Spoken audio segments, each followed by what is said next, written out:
This is Shutters Inc. with Bruce Williams. Hi and welcome to episode 499 of Shutters Inc. This is Bruce Williams from shuttersincpodcast.com, and joining me once again from Allentown in Pennsylvania, it is Mr. Joe Edelman. How are you, Joe? I am great, Bruce. How are you this week? Man, I'm good. Awesome. Very good. What's been happening in your week? Same old, you know. I finally got my COVID vaccine, so that was cool. Oh, but sweet. Other than that, plugging along, itching to get back out there. I got a couple more weeks before the vaccine says I'm allowed to go and act like a normal person. Right. So is this the one jab variant or the two jab variant? I got the Pfizer one, which is a 2-jab. Right. So I go back in a couple weeks for the second one, and then they say it's like 2 weeks, and then it's at full efficacy. So we'll see. Nice. So I haven't. I probably should have, but I haven't really researched this. How long are they saying that the vaccination will be good for? they're not sure yet. Right. That makes sense. Yeah. Right. From what I understand, there are two main variables. I'm sure there's many more, but there's two main variables in coming up with that answer. One is they're still kind of testing that to figure out how long it's going to last. And then the second one is all of the different variants from around the world may wind up, any one of them could wind up picking up strength and then making these somewhat ineffective. Yeah, right. Yep. It's the big question mark. Yeah, right. Oh, well, it's great that you got the first of your two jabs. Yeah, that's nice, awesome. Nice to take a first step. It'll be good to see the grandkids again and, to be out and be able to get out and actually see people face to face. So, yeah. Yeah, fantastic. And how's the weather in your end of the world? Oh, see, should be cool. I'm a little superstitious. Now. Yeah, I'm a little superstitious. I wish you hadn't have asked that because we just had, we just had 3 really great days, Bruce, like in the 70s. Nice. And the way our weather works this time of year, that's usually a precursor to it being about 10 degrees tomorrow. So, and I'm talking Fahrenheit 10 degrees. Right now it's pretty good, but I seriously doubt it's ready to last yet. Yeah. We do a lot of ups and downs in the early spring. Yeah. I always find that, spring and autumn, or fall as you would call it, that they're always very much a seesaw with regards daily temperatures, For sure. As we're heading into summer, you'll get a couple of nice warm days, and then, as you say, suddenly it's freezing cold again. And then as you're heading into winter, it's much the same. It starts cooling down, and then suddenly, wham, you hit with a heat wave. Yep, exactly. So, that's... and the funny part of it is kind of really out of touch with it at this point because we spend so much time inside. Of course. I get out every day to walk the dogs, but there's like brief, time periods that I'm out. Yeah. So, but it is nice not to feel like the, Michelin Man. I don't know if you guys have the Michelin Man down there, but I know the reference. In the wintertime, okay, in the wintertime to go out and walk the dogs, I'm like, bundled up to the point that I feel like I'm just waddling along, so it's nice to not do that at this point. Yeah. If I fall over, I won't hurt myself. That's right, for sure. Excellent. Now, last week when we spoke, you were talking about you were about to be interviewed by somebody else. Yes. How did that go? Yeah. So I think it was interesting. I have had folks that follow me on YouTube and follow my Talk Chat podcast and that for a while saying, it'd be really cool if you interviewed yourself or had somebody else interview you. And I'm like, okay, well, you guys hear me talk all the time. I don't know why. But I went to my Facebook group and I said, okay, here's your chance. What questions do you want answered? Mm-hmm. And they gave me about 30 questions. So I said, all right, the deal is this. I'm going to find somebody to do the interview. I'm going to hand them the questions, but I'm not going to tell them they have to use all the questions. They can use whatever ones they want, and they're going to do the interview so they can ask their own. Yep. And we did that. Recorded the interview, and then I did answer all the rest of the questions, but I actually had my guest from 2 weeks ago, a gentleman by the name of Robert Trawick, who's an awesome Fuji shooter from Oklahoma in the United States. Mm-hmm. And we kind of turned the tables, so I had interviewed him for Talk Chat, and he willingly came back and interviewed me, and Robert's a fun guy. He's one of those guys, especially when you're on the other side of the interview, you never really know what to expect. So it was, it was a good time. But I think at least from the feedback, people found it interesting. I do talk about my career a lot, but it was an opportunity for people to kind of get the full story. To some of the stories that I tell, because I frequently will kind of tell like an abridged version of them, if I'm doing an interview or that. So yeah, nice. Awesome. Yeah. And I think this week on Tog Chat, you were talking about posing hands. Was that right? Yes, I did. So I'm actually, just to confuse people like yourself, I'm making some changes in all of the things that I'm doing. The podcast, I started reluctantly. People were complaining that they didn't always have the time to listen to Talk Chat. So they said, hey, can you make it available as a podcast? And I started doing that at first and realized that it kind of sucked as a podcast because I was doing a lot of visual things. It was on YouTube. Yeah. Yep. So then I thought, well, you know what? Let's dive in and let's see what can happen with the podcast. And I'm actually really enjoying the podcast because it's primarily an interview format, and I'm getting to learn a little bit about your world with audio. Yep. So I kind of switched it up a little bit, and Talk Chat is now exclusively the podcast. But on Wednesday nights, I still do my live stream, and it is called The Last Frame Live. And so, yes, this week, my whole topic was actually an experiment. I thought, well, people frequently, they tell me that they like the way I teach and they like the amount of preparation I put into it, but they also like when I'm doing the Q&As and somebody asks me a topic that I will sometimes just go off and do a 15-minute lesson of experience that I have had. Sure. So I've had people asking for that. So if I'm being really honest, I was running behind schedule this week and had not had time to prepare properly. Yeah. And I thought, you know what? Let's try it. And so I happened to have gotten an email from somebody asking for tips on hand posing. And I was like, I could talk for 10 or 15 minutes on that. So I got on camera at 6 p.m. in the evening and wound up doing a solid hour on hand posing. Wow. Never stopped. And I could have kept going. I mean, it's... So it actually kind of was, finished up and said, hey, there's maybe something to this. Maybe I should, do a little bit more along those lines. And so I even actually invested in what they call a PTZ camera. It's basically like a network camera this week that's got auto tracking in it so that I can do some of the similar formats actually in my studio, but the camera will track around and follow me as I walk around a model or adjust lights or that kind of stuff. Right. So I won't be working with a model anytime soon, but I have a mannequin. Her name is Lola. She's pretty hot. So she'll be my subject, for the time being. Yeah. But yeah, it was, and honestly, it was a lot of fun. It was really just like having a conversation with people. Like, okay, if you want to know about posing hands, here's my thought process. And typical of many of the things that you've heard me talk about, I don't always do things the way everybody else does. And the problem with the idea of posing hands, it's that word pose.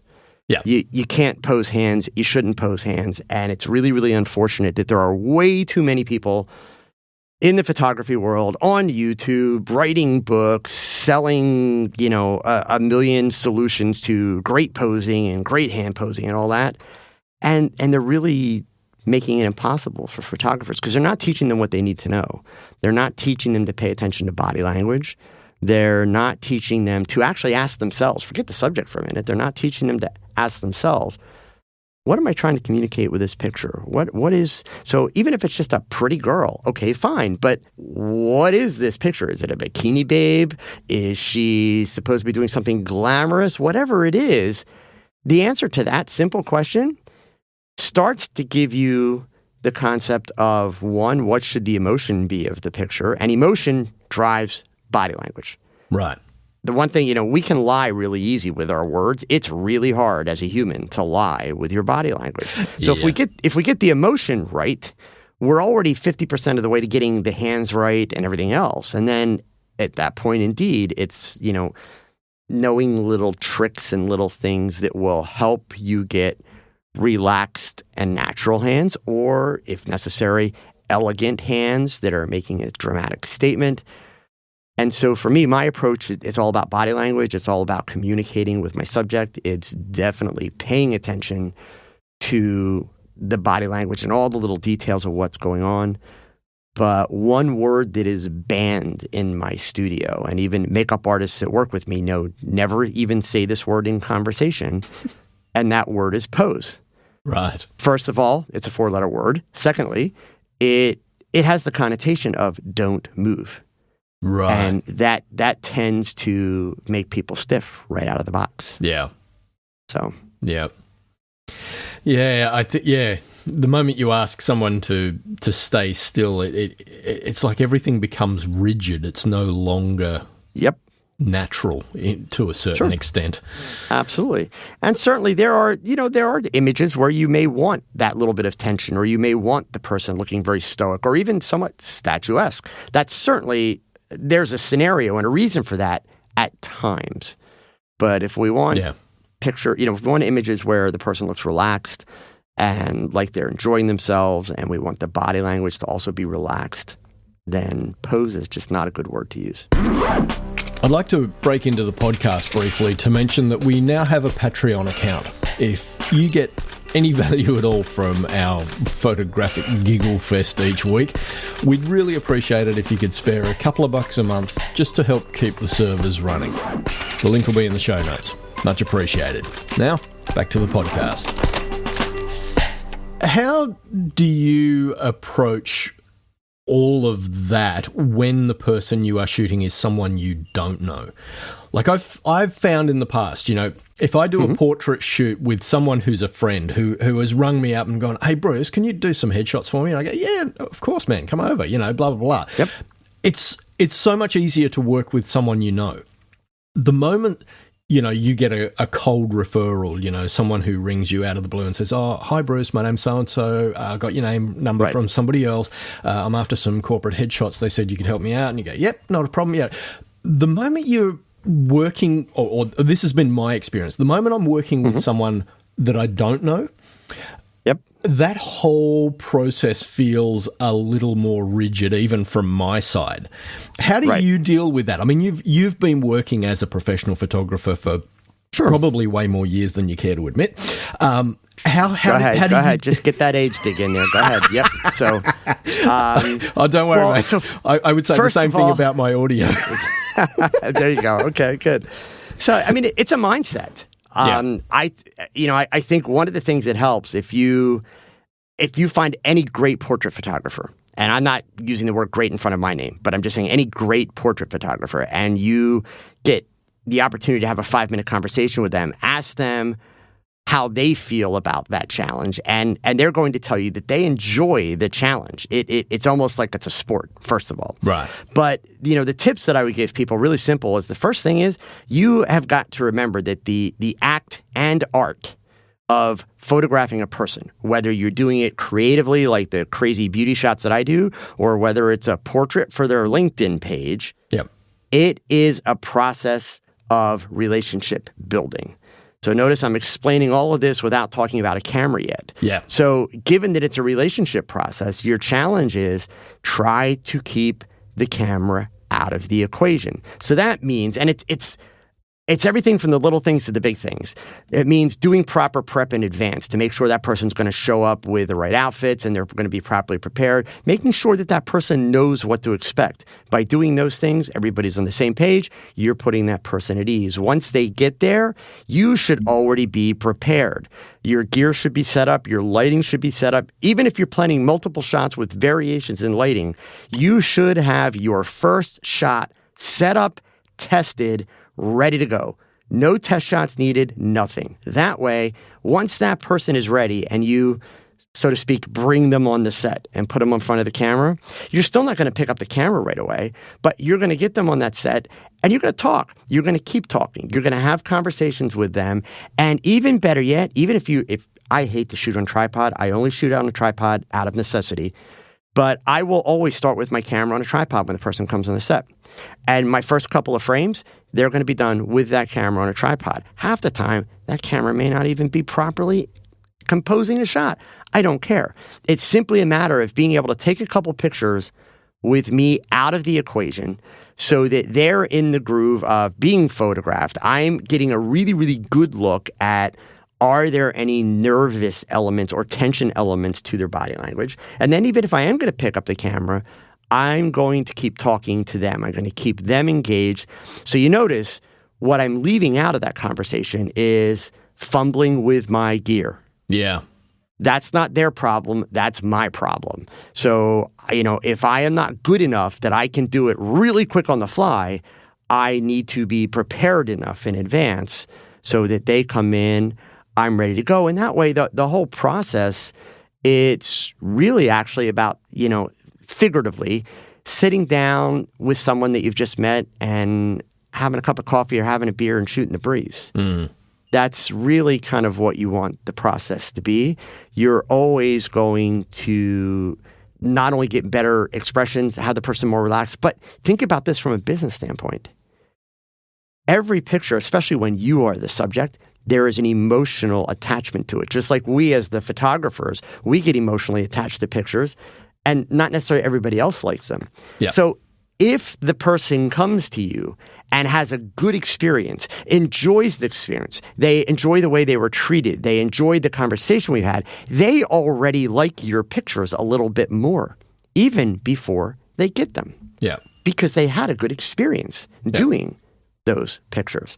So you're also helping your own cause and streamlining the process and eliminating some friction because you're creating a great experience. For a portrait photographer especially, if you're just selling pictures and selling prints, you are essentially handicapping your ability to make the big bucks. Because especially with younger clients, if you're not selling an experience, they're not seeing as much value in what you do. Because let's face it, people can pick up their phones today and take a functional picture. Yeah, yeah. So the experience is a key piece of it. Interesting. I wanted to just roll back to something you were saying earlier about, people on the internet selling, all these guides to posing and so on. And you just want to get me in trouble. Go ahead. No. You mentioned about, those things don't address every variable. And what I was going to add to that was that I see exactly, parallels to that in so many of the audio forums that I frequent, in that, you'll get someone who'll go, oh, what's the best microphone for miking an acoustic guitar? And it's like, well, how long is a piece of string? There's so many variables there. Sure. What size is the acoustic guitar? Because that's going to, vary the frequencies and the overtones that it generates. How big is the room that you're recording in? What's the room treated with? Is it a highly reverberant room or is it a really dead room? How close is the microphone going to be to the guitar? And then you've got the microphone itself, and there's as many microphones as there are cameras. Then you've got the signal that leaves that goes through a mic pre. So what kind of mic preamp are you recording through? And and so I kind of understand exactly what you're saying about all these supposedly guidebooks on how to pose hands or whatever it may be.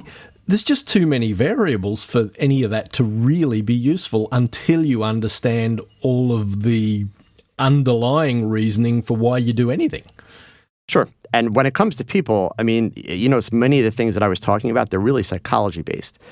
Yeah. For photographing people, and I use this analogy all the time, but I really firmly believe it. 80% of my work, it's psychology. 20% of it is photography, and that photography piece, it needs to happen effortlessly and instinctively. Yeah. When I've got a person in front of my camera, if I'm nose down in my gear, then, I'm not engaging that subject the way I should be. And so many photographers, honestly, they don't monitor themselves well. I frequently use this caricature, but I have seen many photographers do this where they've got a pretty young girl in front of their camera and they're not completely set up. They get everything together and they go to take their first test shots and they make the first mistake by saying to the model, okay, do something. Never say that to a model because that's a challenge. I don't care how experienced she is. But then they take their test shot, they look at the back of the camera, and literally verbally are like, oh, crap. Well, no better way to make somebody feel good when they're in front of your camera and or to build confidence, right? And then to make it worse, they act like they're some kind of master artist, and I'm talking about a caricature of a master artist. They will actually physically take a step backwards, cross their arms, with the thumb underneath the chin and the index finger on the top lip, and then stare at the subject as if they are going to have some moment of inspiration and revelation hit them that is going to take that oh crap away so that they can create art, right? And it just doesn't work that way because the way our brains work, when you take that step back and you're staring, the reality of it is your brains are taking in everything all the way out through your peripheral vision. And so everything that's in front of you. So actually the best thing that you can do when you've had that oh crap moment and not said it out loud is actually lie to your subject. If you feel you need to say something, lie to your subject and say, this is looking really good. I want to try a couple more angles to see which is going to be best. And you pick the camera back up to your eye and you keep taking pictures. Now, indeed, we've already established it's an oh crap picture. It's not good. But by picking the camera up to your eye, you're accomplishing two things that are positives and will help you. One, your subject is hearing click, click, click, click, click. Yeah. Because I keep using the young girl reference, so especially for you photographers that do shoot young women, please don't think that what they want to hear is, oh, yeah, oh, baby, that's hot. Yeah. Oh, no, that is not what they want to hear while you're shooting, right? They want to hear click, click, click, click, click. And the other benefit is while you're looking through your viewfinder, you're seeing a picture come together. So yes, when you start, it's a bad picture. We already established that. But it's much easier to look at that image and be asking yourself, what is it that I'm not liking? What can I change? And now your brain is not getting bombarded with all of this additional information. You're actually looking at an image, through the viewfinder. So that's where, you avoid a lot of that by doing the advanced prep, especially with exposure and lighting. There's no excuse for not doing that in advance. I don't care if you're relatively new to the game, because I don't want to make it sound judgmental to a new photographer. So I'll give a quick tip. Let's say you're a brand new photographer, you haven't been shooting that well, and maybe this is your first paid gig. So hypothetically, you're going to go out and you're going to shoot some pictures of a real estate agent, like in their office.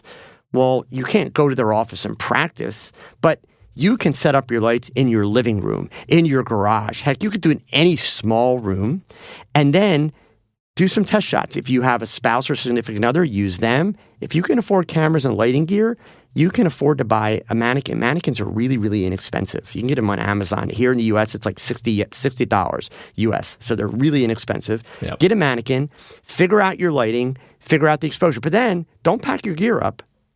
You can go to a dollar store, and I'm sure you have dollar stores or the equivalent in Australia, and just get a roll of string. And then what you do is you tie a piece of string to each light stand, stretch it to the mannequin's face, and cut the string. And then with a little notepad, you write down what were your power settings of each of those strobes and how high did you have the strobe set with your modifier. Yep. Now, when you go into that realtor's office, you put an X on the floor where you're going to have your person stand, and you set up all your lights on the light stands, and you stretch out the string so they're the right distance. Mm-hmm. You measure the height for the height. And you know that when you take that first frame, if you were shooting at 5.6 in your home, it's going to be 5.6 there. Right out of the box, you're ready. You have the confidence of knowing this lighting will look good for a portrait. This is my exposure. You're ready to hit the ground running, and you're going to impress the heck out of your client. Yeah. So it's all about putting in the hard work. Yeah. And that, so it doesn't matter what your skill level is. It's about, even when I go and do a presentation at a trade show where I'm going to have 300 or 400 people watching and I'm on a stage, I'm not that good. I don't walk up on that stage and say, hey, so let's see what we can create today. Of course not. I've worked all that out in advance in my studio. Yeah. And I'm going to walk up there and I'm going to replicate it because while I'm taking those pictures, I've also got to talk to people. Yeah. So I'm not going to take any chances of having to sit there and bumble around with my gear. Yeah. I'm going to make sure that I know exactly what I'm doing. Yeah. While you were talking about that, I was thinking, yeah, but what if you don't know what the client's office looks like? But then I think, but in this day and age, you could easily have that conversation on the phone and say, hey, listen, can you just snap a couple of quick images of your office on your phone and flick them to me on email, just so I've got an idea of the space we're going to be working with? You know, that's so easy to do. Yep. And you can take a great portrait. So I do this little thing. So in addition to the string that I just told you about, the way that I teach that to photographers, I call it the 5-foot rule. And I hate that word rule, so I should have called it the 5-foot guideline. But basically, imagine, if you will, a circle. And I apologize, I'm not going to know all the metrics, so I'll let you translate. But imagine, if you will, a circle with a 10-foot diameter. So diameter, for any of you that aren't remembering, that's the length all the way across, right? So that means from any point in the circle, it's 5 feet to the center. So the point is, if I set my flash on the stand 5 feet from my subject, I can then move that flash anywhere around that circle. And as long as I keep it at that 5-foot radius, it's the same exposure. The exposure never changes. Correct. And then likewise, if I put my subject in the middle of this circle and I put my background 5 feet from the subject, I now have a lighting setup that I can do in 10 running feet of space. And I don't need 10 feet of width. So now, indeed, I know there are going to be some people who say, but yeah, I've had to work in much smaller spaces. Yes, that happens. Photography is problem solving. But you're right. If you ask the people for a quick picture, it's no different than, these days, a landscape photographer, or better yet, like an architectural photographer. They're going to go Google Street View to find out what the location looks like before they get there, right? So it's the same thing. We do have that luxury that everybody's got a camera. I do that when I prepare model shoots. If I want to know what outfits they're bringing, because I'm not just going to say, hey, bring a bunch of outfits. That's like a recipe for disaster. I'll tell them what we're looking for, and I make them send me pictures, selfies, because I've yet to meet the girl in the year 2021 that can't take a mirror selfie. so I just tell them, it's like, look, don't lay the outfit on the bed. I want it on you. I want to see what it looks like. I don't care what your makeup looks like. I don't care what your hair looks like. That's why we have a makeup artist come in. I want to see the outfit on you personally. And they'll send me the text in a heartbeat. In fact, if I ask them to text it, I'll get it 10 times faster than if I ask them to attach it to an email. Yeah, of course. So. Yeah, nice. Excellent. All right. Well, the only other thing that I wanted to bring up this week was something that I saw through the week, and that was on SonyAlphaRumors.com. Talk of Sony having just announced a 128 megapixel sensor with a global shutter. And I actually had to reach out to Glenn and say, what's a global shutter? Because I'd never heard the term. And he explained it to me that instead of it exposing line by line across the sensor, it actually basically exposes the entire sensor in one go. Is that your understanding of it?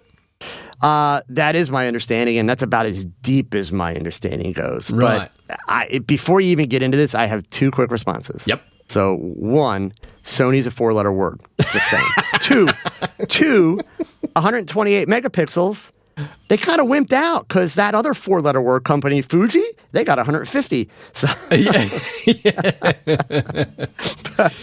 yeah.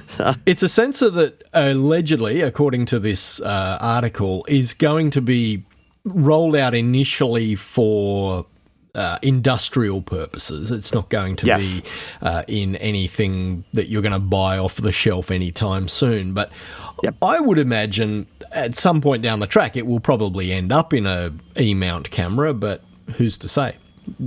Joe, you had different thoughts on this? I do. I mean, certainly, let's be clear, it's very possible, right? Sure. And folks, I'm not taking a pot shot here, so this one's not a joke, but I'm just being real. The way Sony users are, meaning they are diehard fans of what Sony hands them, Sony would probably be able to sell that camera and sell it very well. But I am still a big believer that we are getting close to hitting the wall on sensor size, megapixels, camera size, camera weight. It's reaching a point where it's ridiculous. Yeah. And it's simply not practical.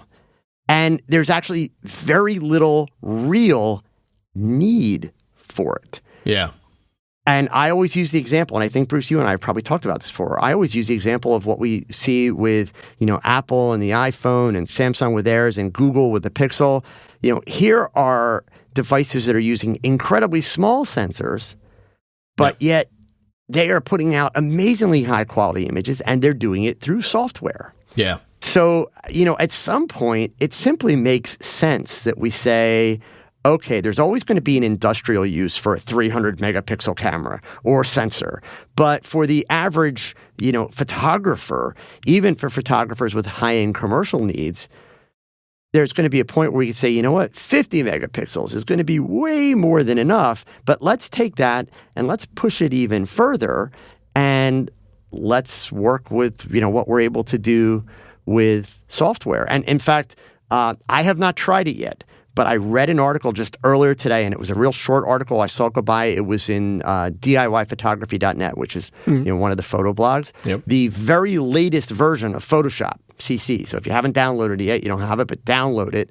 They have something that's apparently called a super resolution tool. And the headline of this article is, I bumped a 100 megapixel photo to 375 megapixel using Photoshop's super resolution tool. So it's apparently a new feature that's in Adobe Camera Raw, which also means then potentially that it'll be coming to Lightroom, because the plugin for Adobe Camera Raw is the same plugin that runs the develop panel in Lightroom. But it's basically upsizing the image by a factor of up to 4 using artificial intelligence. Wow. So, and here's a quote actually from Adobe. So the super resolution builds on technology that Adobe launched 2 years ago called Enhanced Details, which uses machine learning to interpolate raw files with a high degree of fidelity, which resulted in images with crisp details and fewer artifacts. The term super resolution refers to the process of improving the quality of a photo by boosting its apparent resolution. And then it goes on to say, enlarging a photo often produces blurry details, but super resolution has an ace up its sleeve, an advanced machine learning model trained on millions of photos. Backed by this vast training set, super resolution can intelligently enlarge photos while maintaining clean edges and preserving important details. Wow. So you take that math, you can go back to like a Nikon D700, which was 12 megapixels. Yeah. And then that camera's putting out 48.2 megapixels. Yeah, right. So I haven't seen it. I can't say how great it works, but it's logical that that's going to happen. Yeah. I mean, because we're already doing those kinds of things with software to begin with. All the smartphone companies are doing it. So for me, I mean, obviously, Sony makes a lot of money off of forget the cameras. Sony makes a lot of money off of sensors. Yeah. So I have no doubt that Sony is going to keep developing bigger, better, etc. Of course. That's what any company is going to do.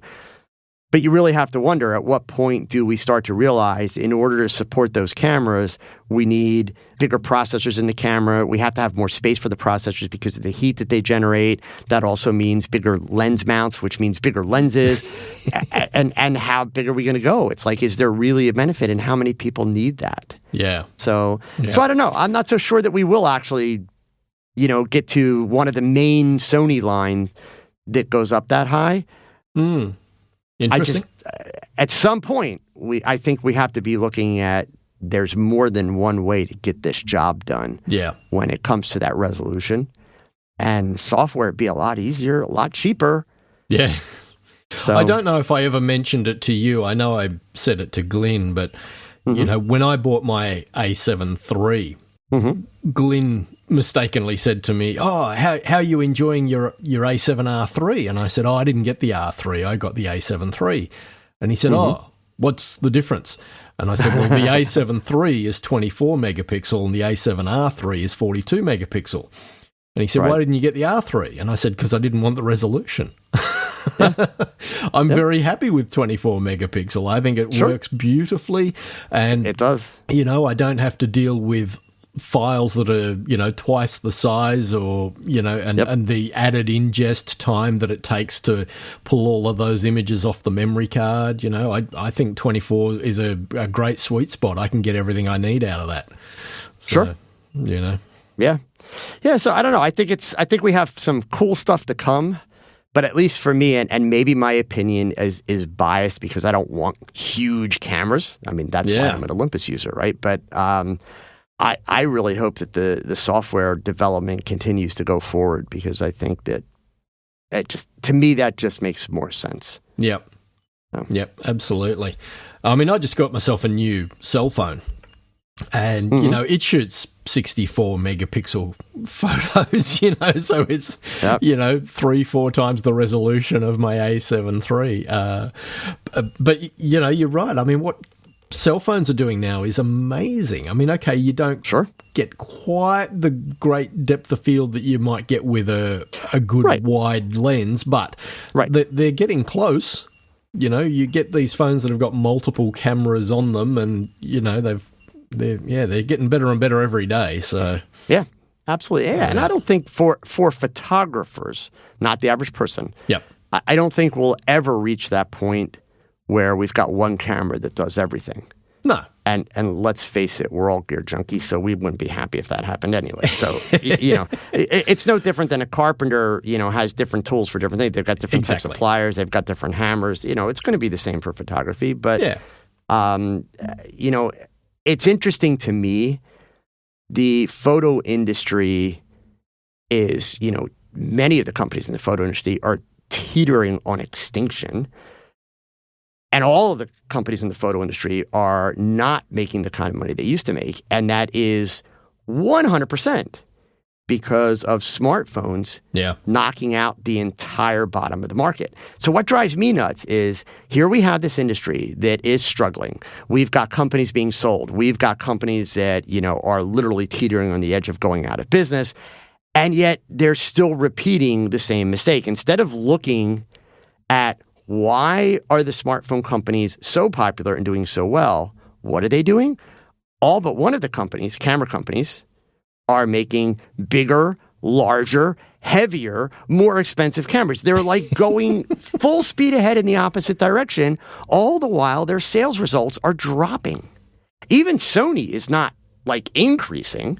Sony's leading the pack in cameras. Absolutely, they're top of the heap. But they're struggling compared to where they were. Everybody is. Yeah. And they've all lost the bottom of the market. If I can play smartphones. Devil's advocate to that argument, though, go ahead. I don't believe that they could go in the same direction as where smartphones are going and expect to sell cameras. Because, if they started making smaller and smaller cameras, then people would go, well, why would I buy that? Because I've already got something like that in my phone. Right. So I think there's two sides to that. Okay. That conversation. I don't disagree with you at all, but I think there are two sides of the conversation. I'm not suggesting that they should essentially go full tilt all the way to the smartphone end of it. And I don't think ultimately, again, talking about photographers, I don't think that would be reasonable, because the one big advantage that cameras have compared to smartphones today, they have much, much more capability, both in terms of built-in features and in terms of accessories, right? Yeah. Including lenses, but also accessories in general. But I do feel that there's a balance point where, instead of pushing all the development towards, bigger sensors, more megapixels, et cetera, if they would start to put more development in software, they could also, if you think about it, continue to expand the capabilities on cameras. So, for instance, what's to say for wildlife shooters? We've got cameras now with incredible, autofocus tracking and that for shooting like birds in flight, and quite a few companies are boasting this now. But why not give me the camera? And I'm just thinking outside the box. It just came to my mind. So I'm pulling at straws here. So sure. Open your minds, gang. But why not give me the camera that's going to let me shoot that burst of that eagle flying across the screen? But then while it's in the process of beginning to save those pictures to disk, why not have it eliminate the ones that didn't grab focus, that are out of focus? Yeah. Why even save them to the disk? Yeah. I mean, why? Why should I have to deal with those after the fact, right? So there's so much more that we can do with software that is going to separate our cameras, our photography cameras, from smartphones. So and obviously, I kind of said something similar before. You know, in order for these camera companies to stay in business, they are going to have to keep coming up with new cameras and different cameras, because they don't want us to buy a camera and say, well, I'm not going to need another camera for 10 years. if that happens, they all go out of business. Yeah. They need us to keep buying new cameras. Yeah. My argument is bigger is not the answer to keep having us buy new cameras. My argument is, let's focus on the features that actually make it easier for us to create better images. You know, for all the years I've been a photographer, the idea that a camera will start to take some of the workload off of me and ultimately make my job easier and make my images better, I'm all in. Yeah. Do it. Like, give it to me. Yeah. Like, you know, I'm all in for that. So to me, it's like, let's develop that software. And part of that development is somewhat handicapped because we have to be able to get processors smaller and faster. Yep. We have to be able to do it with less heat. Yep. So I understand all that. But to me, that's where they should be putting the research and development. Not so much in how many megapixels can we cram onto a disk? Oh, but then we need a whole new set of lenses to do that. Yeah. Right? So anyway, I'll get off my soapbox now. I'm done. It never ends. Indeed. All right, Joe. Well, great to chat once again. As always. Yes, thank you. Mate, thank you for stepping in. It was Glyn's 20th wedding anniversary this week, so I let him off the hook. So, you know, I'm coming to realize, Bruce, you need, before you retire, before you put Shutter's ink to rest, you need to write a book, because it will be a bestseller. Why is that? And it should call it Excuses from Glyn. Okay? And so you need to document all of these things, because I'm sure you have many more from before when I came along. So you should just Excuses from Glyn. I'm sure that at least in Australia it would be a bestseller, if not worldwide. I mean, I'm in Allentown, Pennsylvania. People here in Allentown have met Glyn, so hey, yes. Believe me, So yeah, like, I think you're missing out if you don't start taking notes. Fantastic. Awesome, matey. Well, you have a good week. All right, Bruce, you do the same. Take care. We'll talk soon. See ya. All right, bye now. Shutters Inc. Another AudioToYou.com quality podcast. For questions, comments, and feedback, email theboys@shuttersincpodcast.com.